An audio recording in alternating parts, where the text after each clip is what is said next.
Hello students, a very good morning all of you. Welcome back to our YouTube channel St. Thomas International Study Platform. I am your Hindi teachers. Now I am going to teach you Hindi chapter 2. Your chapter's name एकता में बल. आपके chapter का नाम है एकता में बल. ये एक स्टोरी है यानी कि ये एक कहानी है जिसके बारे में आपको और हमें मिलकर पढ़ना है, समझना है. तो आइए बच्चों इस कहानी को पढ़ते हैं और इस कहानी के बारे में समझते हैं. तो इस कहानी की शुरुआत होती है. एक समय की बात है, जंगल में एक पुराना बरगद का पेड़ था. उस पेड़ पर अनेक पक्षी रहते थे. पक्षी मीन्स पंछी. उनमें एक कबूतरों का झुंड भी रहता था. झुंड मीन्स हो जाएगा एक समूह, दल, यानी कि जिसमें एक से अधिक लोगों की संख्या हो उसे एक समूह या झुंड कहते हैं. तो उनमें एक कबूतरों का झुंड भी रहता था. एक बूढ़ा कबूतर उनका सरदार था. उन कबूतरों की झुंड में एक बूढ़ा कबूतर था जो उन कबूतरों की झुंड का सरदार था. सभी कबूतर उनकी आज्ञा का पालन करते थे. किसकी आज्ञा का पालन? तो बूढ़े कबूतर यानी कि जो उनके सरदार थे उनकी आज्ञा का पालन सभी कबूतर करते थे. गर्मी के एक दिन सभी कबूतर अपने सरदार के साथ उड़े. उन्हें भोजन की तलाश थी. किसकी तलाश थी? भोजन की, यानी कि उन्हें कुछ खाने को चाहिए था. बहुत प्रयत्न के बाद भी उन्हें कहीं भोजन नहीं मिला, यानी कि बहुत कोशिश करने के बाद भी उन्हें कहीं भी भोजन नहीं मिला. सभी कबूतर बहुत परेशान थे. सभी कबूतर क्या थे? बहुत परेशान थे. उड़ते उड़ते वे थक गए थे. भूख के मारे उनका बुरा हाल था. उन्हें इतनी भूख लगी थी कि उनकी हालत बहुत ख़राब थी. उन लोगों को बहुत ज़ोरों से भूख लगी थी. कुछ दूर जाने पर एक कबूतर ने ज़मीन पर बिखरे दानों को देखा तथा उसने अपने साथियों से कहा, देखो ज़मीन पर दाने बिखरे पड़े हैं. कुछ दूर जाने के बाद एक कबूतर की नज़र ज़मीन पर पड़े दानों पर पड़ी. जैसे उसने दानों को देखा, अपने साथियों को कहा कि देखो देखो नीचे ज़मीन पर दाने बिखरे पड़े हैं. सभी कबूतरों ने दानों को देखा. वे नीचे उतरने को तैयार हो गए. बूढ़े कबूतर ने उन्हें समझाया, इस घने जंगल में दानों का ऐसे पड़े होना धोखा हो सकता है. क्या हो सकता है?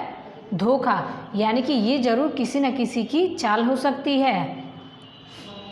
तुम कुछ क्षण ठहरो. किसने कहा? सरदार ने कहा, तुम कुछ क्षण ठहरो. मैं पहले इसका पता लगाकर आता हूँ.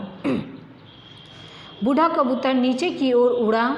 उसने एक पीपल के वृक्ष मीन्स पेड़, वृक्ष की शाखा पर बैठकर ध्यान से देखा. यानी कि वह पीपल की एक शाखा पर बैठ गए और उन्होंने ध्यान से चारों ओर देखने लगा कि ये किसी की साजिश तो नहीं है.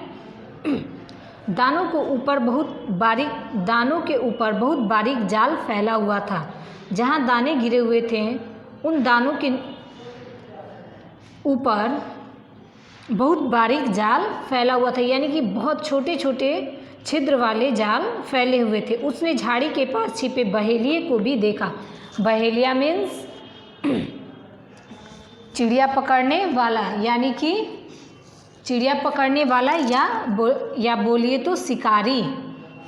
वह बहेलिए की चाल समझ गया, यानी कि वह बहेलिए की चाल को समझ गया. उधर कबूतर बहुत भूखे थे. वे दाने खाने के लिए व्याकुल हो उठे. उन्हें एक एक क्षण कई घंटों के समान लग रहा था.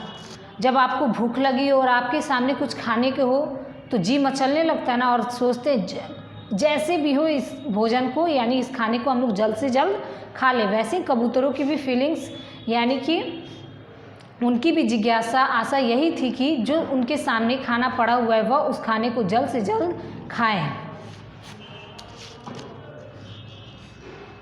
एक युवा कबूतर ने कहा, भाइयों हमारा सरदार अब बूढ़ा हो चला है.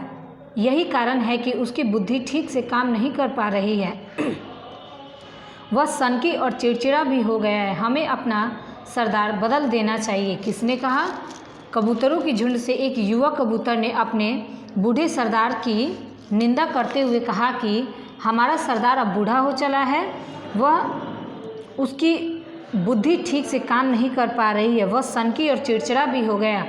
कहने का अर्थ यह है कि उससे अब कुछ सूझता नहीं है, वह कोई भी काम ढंग से नहीं करता है,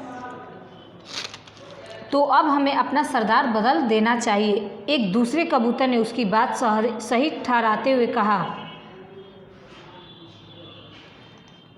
हमारा साथी ठीक कहता है, इतने घने जंगल में क्या खतरा हो सकता है, चलो हम दाने खाने नीचे चलें।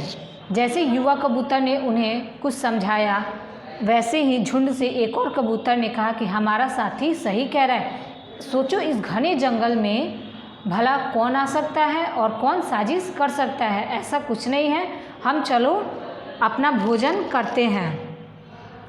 सभी कबूतर नीचे उतर आए। बूढ़ा कबूतर उन्हें रोकने के लिए चिल्लाता रह गया। बूढ़े कबूतर ने बहुत आवाज़ लगाई, रुको रुको नहीं जाओ, लेकिन उनकी बात किसी ने नहीं सुनी। परंतु किसी ने उसकी बात नहीं मानी। जैसे ही उन्होंने दाने चुगना आरंभ किया, यानी कि खाना आरंभ किया, वे जाल में फंस गए और मुक्ति पाने के लिए अपने पंख फड़फड़ाने लगे। जैसे ही वह खाना खाने यानी कि दाना चुगने गए, वैसे ही वह जाल में फंस गए और जाल में फंसते ही मुक्ति पाने के लिए यानी कि आज़ाद होने के लिए वह अपना पंख फड़फड़ाने लगे। सभी कबूतर से सहायता की पुकार करने लगे। बूढ़ा कबूतर बोला, तुम सभी धैर्य रखो। देखिए, बूढ़े कबूतर ने उन्हें माफ़ किया और कहा कि तुम धैर्य रखो, मैं कुछ करता हूँ। बूढ़ा कबूतर बोला, तुम धैर्य रखो, सब मिलकर जोर लगाओ और जाल को लेकर एक साथ उड़ जाओ।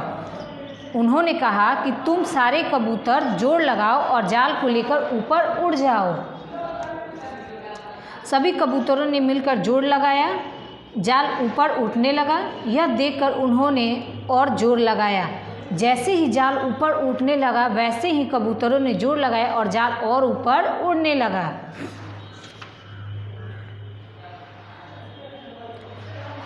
वे जाल को लेकर आकाश में उड़ने लगे। बूढ़ा कबूतर आगे आगे उड़ रहा था, सब कबूतर उसके पीछे थे।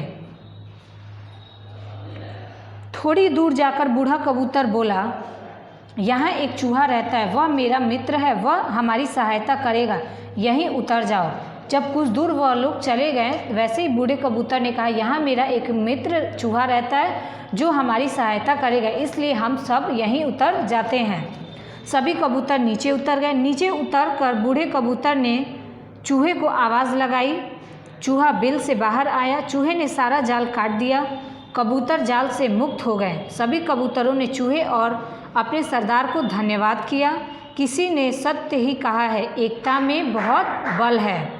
जो मिलकर रहते हैं वे बड़े बड़े संकटों को भी आसानी से पार कर सकते हैं।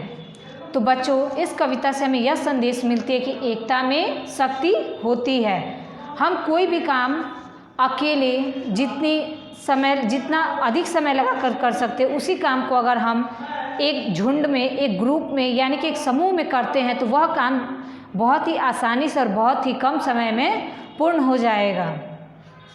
जैसे कि एग्ज़ाम्पल ले लो, आप लोग कोई बहुत ही भारी चीज़ को उठाते हो और वह आप लोगों से नहीं उठता है, तो अगर आप लोग किसी की सहायता लेते हो, अपने फैमिली मेम्बर्स, फ्रेंड्स या आस पड़ोस के किसी भी व्यक्ति से आप लोग अगर हेल्प लेते हो, मदद लेते हो, तो वो काम आप लोग आसानी से और बहुत ही अच्छे तरीके से कर सकते हो। वैसे ही जैसे कबूतरों ने एकता में बल है यानी कि एकता के साथ उस जाल को उड़ाया, तो वह जाल बहुत ही आसानी से ऊपर की तरफ उड़ गया। तो इस कहानी से बच्चों हमें यही शिक्षा मिलती है कि एकता में बल है।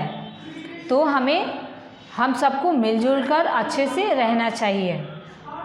बच्चों, आप लोग इस कविता को मेरे माध्यम से सुने हो, समझे हो, और आप लोग को अगर जो भी प्रॉब्लम हो, जो भी डाउट हो, वो आप लोग व्हाट्सएप ग्रुप पर मैसेज करोगे और उसका आप लोगों को आंसर दिया जाएगा। आगे आप लोगों का नोट्स आप लोग के व्हाट्सएप ग्रुप पर शेयर हो जाएगा। आप लोग उस नोट्स को अपने फेयर कॉपी पर नोट करोगे और व्हाट्सएप ग्रुप पर शेयर करोगे। अगर आप लोग ऐसा नहीं करते हो तो एग्ज़ाम के टाइम आप लोगों का 5 मार्क्स काट लिया जाएगा। और बच्चों आप लोग अपने पेरेंट्स से बोलिए जल्द से जल्द वे लोग आकर ऑफिस से बुक ले जाए, ताकि आप लोगों को पढ़ने में और भी आसानी हो और आप लोग अच्छे से सेल्फ स्टडी कर सको। तो बच्चों अभी हम लोग बोर्ड पर ध्यान देते हैं। बोर्ड पर आप लोगों के कुछ शब्दार्थ दिए गए हैं जिसके अर्थ हम लोगों को जानने हैं।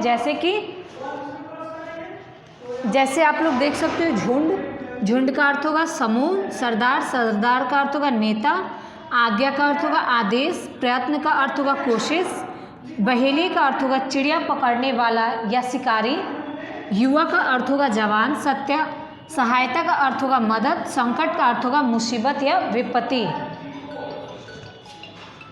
तो बच्चों आप सभी से यही अनुरोध है कि आप लोग घर पर स्वस्थ रहो, सुरक्षित रहो और अच्छे से पढ़ाई करो और अपनी फैमिली को ज़्यादा परेशान नहीं करो, और कोरोना को देखते हुए आप लोग घर में ही स्वस्थ और सुरक्षित रहो।